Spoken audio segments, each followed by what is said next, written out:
Hey there, everyone. This is RCK, and I'm glad to have you back, of course. And today we're going to be going over another Fallen Empires episode here, turn 61, 62. I apologize, I haven't uploaded this in a while. I did finish up my Nabah series, so that's why I was focusing on that. That's why you saw a few more videos of that come out recently.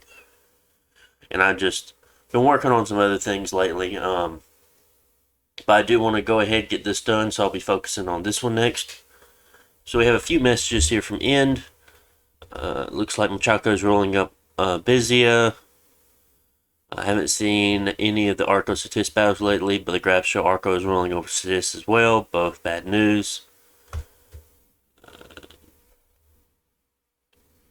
About either situation, so I plan to take and consolidate Man's Cap and surrounding provinces as quickly as possible. Armor probably attempt the same after a while of harassing me along the border, I'm sure. This is just explaining how he's doing things, really. If you want to pause and read over this real fast. Sorry, I just woke up. Alright, so I'm going to go through. So if you need to succeed in taking Man quickly, the plan is to strike Arco the Hashmail and Raiders while at the same time presenting a Doom stack on his border. Then when he marches at it with his own Doom stack, I'll hit it with flames from the sky and plus crippling his economy from raiding, hopefully break his back without having to ever fight a large set-piece battle. Such a battle would lose-lose scenario at best, maybe an outwin to Arco. Anyways, this current plan events really unfold according to the plan, so we'll see. Okay. So we do see Hashimo's raiding quite efficiently here. We do see that the province defense of a province that Man does control, they got about 60 undead. Not too bad. It's nice to take out a raiding party such as that. Here we see a very, very large force from Ermor, and it looks like it caught a raiding force from End. Unfortunate. We have Bizia in Man. Of course, it looks like Man or Bizia took that fairly well. Took very few losses there. Another large stack from Ermor has 52 lictors in it, taking a province from End. We see Bizia raiding Machaka back. We see Arco Sofali trying to jump in on Man as well. He also won. Bizia attacked Machaka and won, so this is another small raiding force from a Bizia, more than likely just a fire elemental caster, of course. We have this force from Arco Sofali taking out, I mean, not too much stuff from Satis, but still H3 and H2. Independents attack Arco Sofali, and that will be it. We see a huge stack here from Satis, but just being elite warriors, I'm sure that from what we've seen so far, the Arco Sofali will be able to deal with that. We'll see him on his last fort, or he does have another fort here in the north, but he did take one this turn as well. That was probably the Lizard King battle. More than likely, he'll be taking this next turn. We see some larger stacks here from Bizia moving around. Not sure how Machaka's going to handle this as much, but I feel like they're going to be decently okay. Remember, they did lose a battle here on top of 108 while winning the one on 85. But this is going to be a problem here. All of these these aren't lava warriors. These are the Hellbred lava warrior version kind of guys that have the flail. Regardless, I mean, this is still a lot of stuff he's going to have to fight through. It's not going to go down easy for Machaka for sure. Now, where were these stacks heading to with Ermor? Oh, okay, so Ermor's trying to cut End off from Man itself so he can have Man. I'm sure he'll take it away from Bizia if he wants to. But at the same time, it looks like and is putting up a front. But while this is going on in the End's northern section here, we do have this very, very large stack coming here for his southern area as well. Towards Ashdod, I feel like he's very kind of stretched out in that sense, but he has pretty good raids, so yeah, you're not going to be able to hold up against that for very long unless you pull probably both these armies together with a very large mage force. So we will definitely see how that's going. We already talked about them,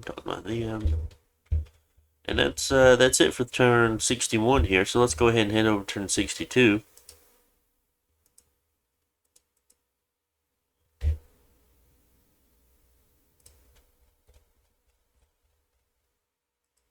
All right. Okay. So starting off here, we do see battles from Busy and Machaca, of course. We see a couple here and there.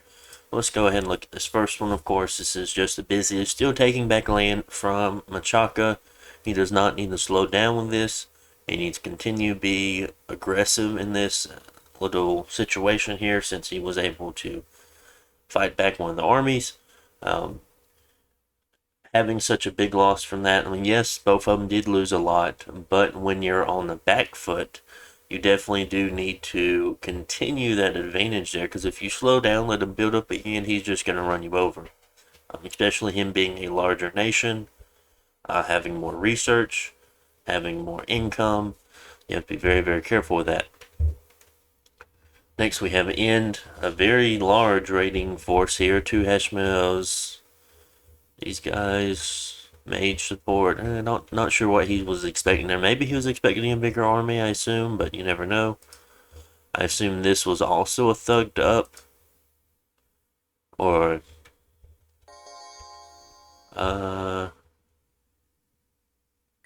can't seem to find it. There it is. No, not much of a thug on that one, never mind.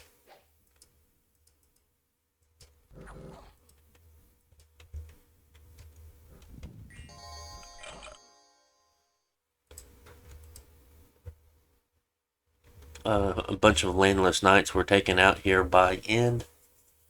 Looks like man bumped into him. So it was... Okay, yeah. Second, I thought that was a magic base. I was like, no way. It looks like he did enslave a landless knight and a green knight. Very interesting.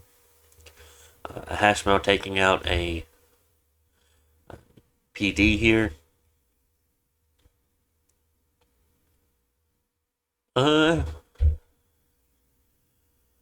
Lots and lots of PD that was dumped in this province, and Ermor did end up taking it. Losing 5 knights, I'd say that was the only thing important.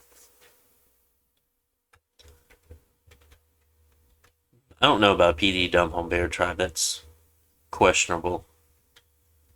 Monks did put some work in there.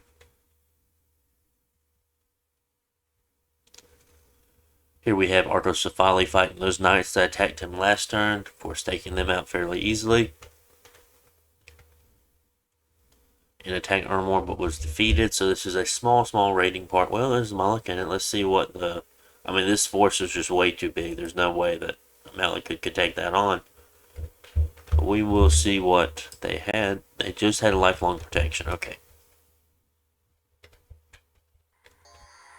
If you've ever checked out these strange color lions here, they all have different stats depending on what color they are.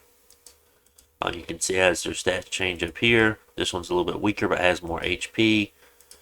This one has less protection than that one. And the same goes for the blue one. It's just they all have different stats. I don't remember. I can't tell you which one's which, of course, but you can tell they just all do, which is interesting. They are units that End can summon through a commander that they have to recruit from a special province type. I think it's a mountain, but I'm not 100% sure since I've never played End.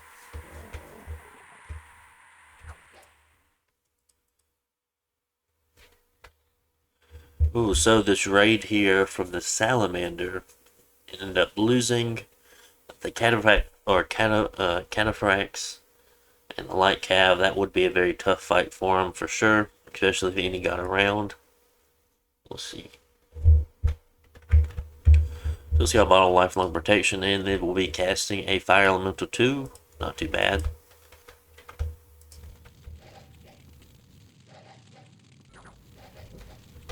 I've got dead to arrow. Yep. Those light cav arrows end up taking him out there. Very unfortunate. A great eagle was killed by a visit, but if you remember correctly, this great eagle is twice spawned. So he will definitely have them back. I don't think it'll be eagle form. I think it'll be a lich. But regardless, he will still have this mage back at the wherever it was summoned. I assume his capital or province around it. See, mine burned out. Yeah, it looks like it.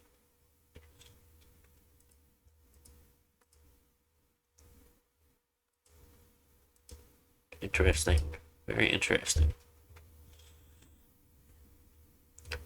Scout was caught by end. Here we have an Archocephali. Now this is that, I believe this is that last fort Satis has in that northern section besides Scaleria. Independent attack Ermor. Nothing much to talk about there.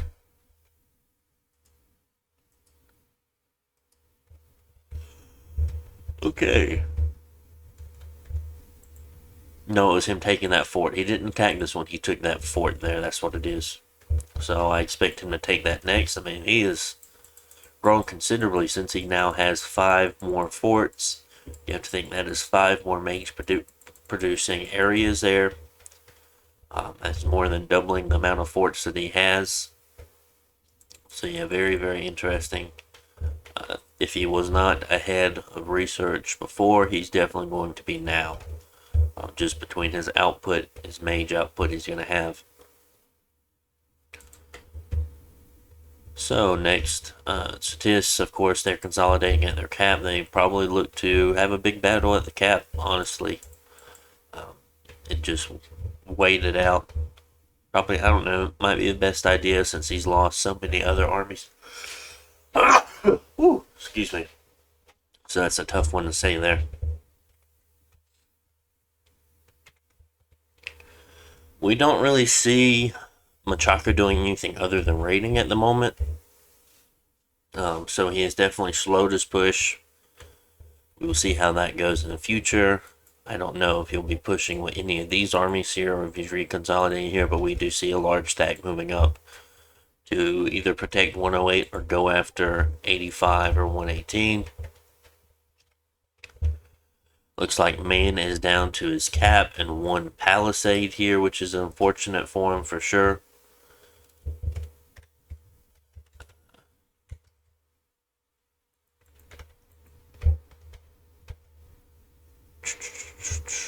And of course, we see that 7 was taken from end. Does have a force over here at 8, so he's probably going to move this way to 5. He did attack at 9, so he's taking some back and forth with Ermor. Interesting to see that army move off there. And the fort is still not broke. Very interesting. Don't know how to feel about that. Possibly could be Ermor going after man's capital with this. But still, I don't know. I feel like he should have took that.